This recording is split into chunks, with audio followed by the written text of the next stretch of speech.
Edges फिर तैयार है अपने अनुभवी कैमरामैन एवं मीडिया ग्रुप के साथ एक अच्छे प्रसारण की जाए।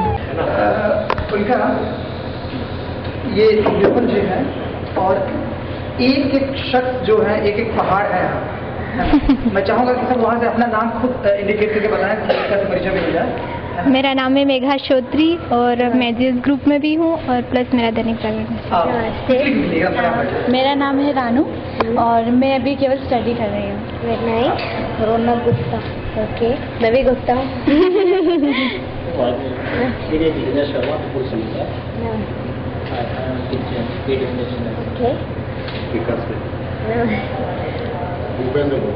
तमाम दोस्त लोग आज हमारे साथ में हमारे दिन भर रहेंगे, अपने को क्लिक करते रहेंगे, हम लोग बीच बीच में बात करते रहेंगे, ठीक है।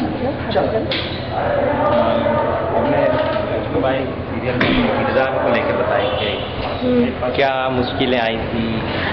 मुश्किलें नहीं, लेकिन हाँ कैरेक्टर रोल बहुत चैलेंजिंग था क्योंकि एक किसी लड़की को आप घुड़सवारी करते हुए वो भी शूटिंग में आपको एक परफेक्ट शॉट मिलना चाहिए और अब झांसी की रानी के बाद आपको कोई मिला तो उसके लिए मुझे बहुत मेहनत करनी पड़ी सबसे पहले और ज़्यादा करके घुड़सवारी की सीन्स बचपन में दिखाए गए रानी के सीरियल में, तो वो बहुत मुश्किल था। मेरी पढ़ाई भी चल रही थी और साथ ही साथ मुझे वो सब करना था। लाइंस जो मैं स्क्रिप्ट पढ़ के हर 2 मिनट में मैंने उसे पढ़ के पूरा किया और याद हो जाता था क्योंकि मुझे अपने रोल से बहुत प्यार था और स्टार्टिंग में थोड़ा मुश्किल हुआ मुझे, लेकिन फिर बाद में आराम से जैसे ही शूटिंग चलती गई तब मैं ढल गई उसी रोल में, उस एटमॉस्फेयर में।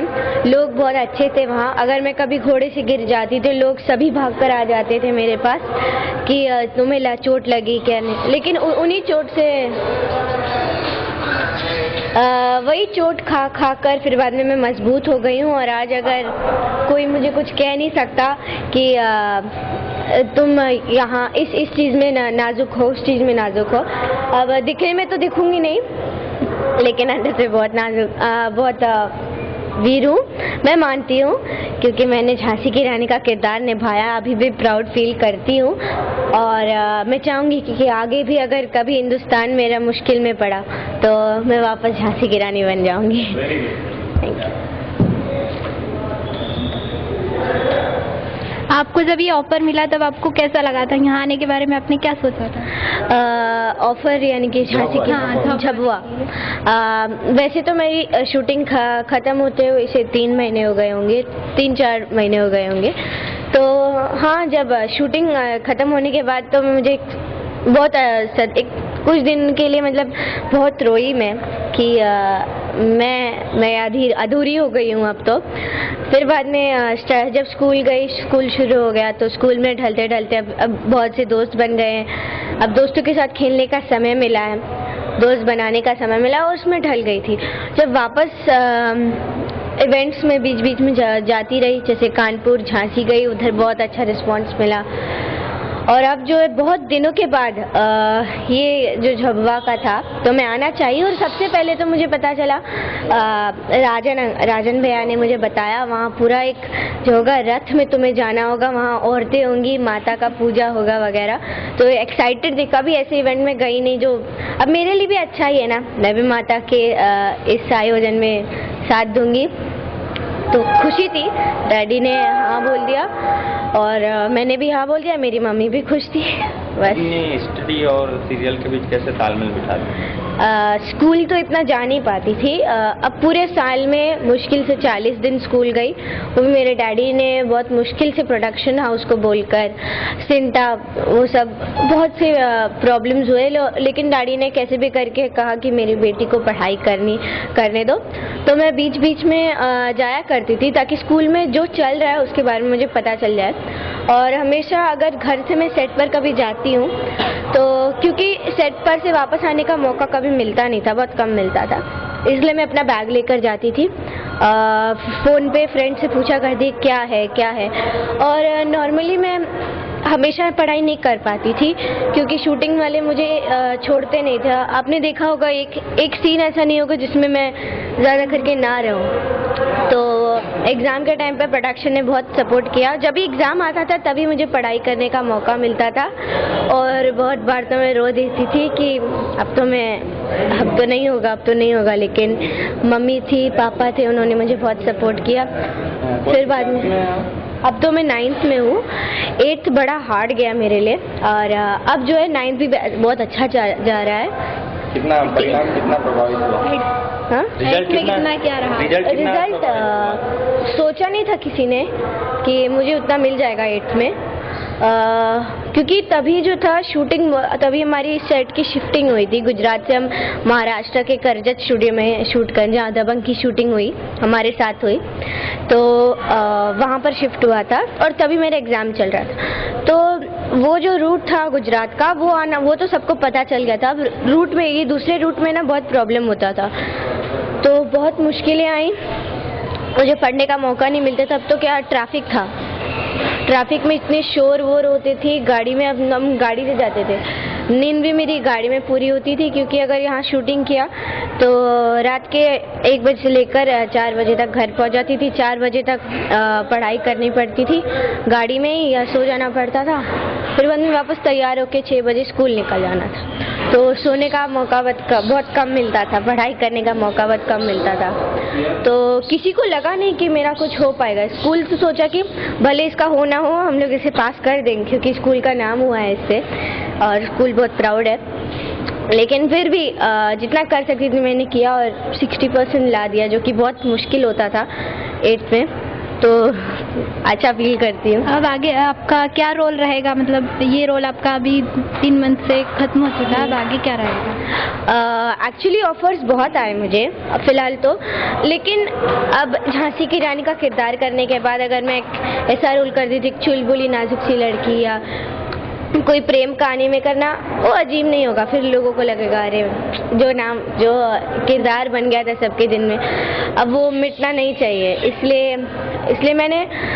इसलिए मैं वेट कर रही हूँ कब मुझे एक अच्छा सा रोल मिले, ताकि फिर लोग, जनता भी, क्योंकि पढ़ाई भी चल रही है, और अगर एक अच्छा सा रोल मिल जाए तो स्कूल भी माफ़ कर देगा, और लोग, जनता को अच्छा लगेगा। काम ऐसा करूँगी जो जनता को अच्छा लगे ना, मैं पूरा करने वाली हूँ। बस उससे पहले मैं आप सभी के साथ झबुआ में जो आयोजन है, और उसमें साथ दूंगी रथ पर बैठकर। इसके बारे में एक चीज़ और लोगों को पता है कि आप बहुत फूडी काइंड ऑफ गर्ल है, खाना आपको बहुत पसंद है। हाँ, किस तरह का खाना आपको पसंद है? ऑफकोर्स घर का खाना तो सबसे पहले, होटल का इतना अच्छा नहीं, लेकिन हाँ, जैसे मेरे बिहार जब जाती हूँ वहाँ का खाना खाऊंगी, यूपी का और मध्य प्रदेश। यहाँ का जो नॉर्मल खाना होता है, जो सब आप लोग सब घर पे खाते होंगे, वही अच्छा लगता है बस। आप प्रॉपर कहाँ की रहने वाली है? मुंबई की रहने वाली हूँ, पैदाइश मुंबई में, पढ़ाई मुंबई में, क्योंकि पिताजी बिहार से हैं, तो मैं अपने आप को बिहारी मानती हूँ। और यहाँ के लोगों के लिए आपका क्या संदेश रहेगा? यहाँ के लोगों के लिए संदेश है कि अब मैं आई हूँ यहाँ पर आप सबसे मिलने, और बहुत सुना है, जैसे कि राजन भैया ने बताया, जब सबसे पहले उन्होंने बोला तुम्हें यहाँ जाना है, लोग तुम्हें बहुत प्यार देंगे, तो उस प्यार के लिए मैं यहाँ पर आई हूँ। ऐसे ही प्यार देते रहिएगा। मैं दूसरे प्रोजेक्ट करूँगी, और जब दूसरे प्रोजेक्ट करूँगी तो ऐसे प्रोजेक्ट करूँगी जो आप सबको अच्छा लगेगा, और इसी तरह मुझे प्यार देते रहिएगा, ताकि उसमें भी मैं सफल हो जाऊँ।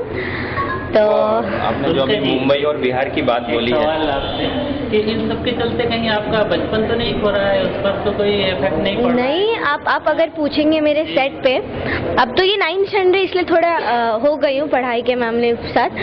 8th स्टैंडर्ड तक जो था शूटिंग में, आप अगर शूटिंग वाले से पूछ रहे हो तो होलिका कैसी है, तो वो बोलेंगे कि वो उसे अगर आप ऑफ स्क्रीन देखेंगे, जब एक्शन नहीं होता, उसके पहले तो मैं बहुत मस्ती करती थी, मतलब खेलती रहती थी हमेशा, और ऐसा नहीं होता था कि मैं एक मिनट में बैठी रहूं। और भी दूसरी लड़कियां थी, जैसे प्राची जो सबसे फेवरेट थी, अब उसके साथ मेरी मस्ती चलती रहती थी। मैं थी 8th स्टैंडर्ड में, वो थी 2nd स्टैंडर्ड में, और उसके साथ खेलना कूदना। और जो दूसरी और लड़की थी, जैसे काशी सुंदर, सब रूम में बैठेंगी, आराम से पढ़ाई करेंगी, ये करेंगी, वो करेंगी, लेकिन मुझे एक जगह बैठे होता नहीं था। मेरी मम्मी हमेशा पीछे दौड़ती रहती थी, उल्का उल्का उल्का, तुम्हें आराम करना है, तुम्हें आराम करना है। लोग मुझे बोलते थे तुम्हारा रोल इतना भारी है, तुम्हें उसके लिए एक आराम भी होना चाहिए ताकि तुम उसे कर पाओ। लेकिन मेरा अलग था, मैं भाग दौड़ करती थी और तब मुझे एनर्जी मिलती थी। तो मस्ती तो चलती रही। अभी भी बचपना है। स्कूल में मतलब कौन से ऐसे सर नहीं होंगे जो मुझसे मतलब अब गुस्सा नहीं होंगे, मतलब मस्ती चलती रहती है, प्यार करते हैं सब। बचपन पर कोई इफेक्ट नहीं पड़ा इसका? नहीं। मुंबई और बिहार की जो बात कही थी आपने अभी, तो वहाँ जो मराठी का मुद्दा है उसको लेकर आपका कुछ ऐसा नहीं है। मैं वैसा कुछ बोलना नहीं चाहूँगी, लेकिन हाँ, उन्हें भी प्राउड होता होगा महाराष्ट्र में कि मैंने, बिहारियों को तो बहुत प्राउड होता कि मैं एक बिहारी की बेटी, यानी कि बिहारी हुई और बिहार की एक लड़की हूँ, मिथिलांचल की बेटी हूँ मैं, स्मृति की। तो मैंने एक बिहारी होकर, जिन्हें बहुत डोमिनेट किया गया था वहाँ पर मुंबई में, अब तो बहुत कम हो गया है, उसकी मुझे खुशी है। और तो उसने एक पक्की महाराष्ट्रन और एक योद्धा का काम किया, और जिन्हें लोगों को अच्छा लगा, क्योंकि मैं मराठी भी बहुत अच्छी जानती हूँ, तो इसलिए शायद मुझे रोल भी मिला। और मेरे डैडी बहुत अच्छा जानते हैं, मेरी मम्मी भी बहुत अच्छा जानती है, जबकि हम सब बिहार, यूपी, झारखंड को बिलोंग करते हैं। तो लोगों को प्राउड हुआ, बहुत महाराष्ट्रन वो हो जाते थे कि तुम सच में मराठी हो। और बहुत लोगों ने मुझे कहा तुम मराठी थिएटर से हो, तुम महाराष्ट्रन होगी। नहीं, मैं मुंबई की रहने वाली हूँ, लेकिन मिथिलांचल की बेटी हूँ। तो लोग शॉक हो जाते थे, अरे ये तो वहाँ की है। तो लोग कुछ कह भी नहीं पाते थे, उनके अंदर कुछ ऐसा नहीं रहता, ये बिहारी ने क्यों किया ये रोल, ऐसा क्यों किया मराठी का। तो सब जिन लोगों को जो गुस्सा रहता था वो कम हो जाता था कि ये बहुत फ्रेंड है, हमारे बिहारी हैं, फ्रेंड है हमारे साथ, हमारे मनोरंजन के लिए किया, पूरे देश के लिए किया। तो बस शांत हो जाते थे। एजीएस से बात की, उसके लिए आपको thank you. Welcome, thank you very much.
बोलते हैं। ये पूरे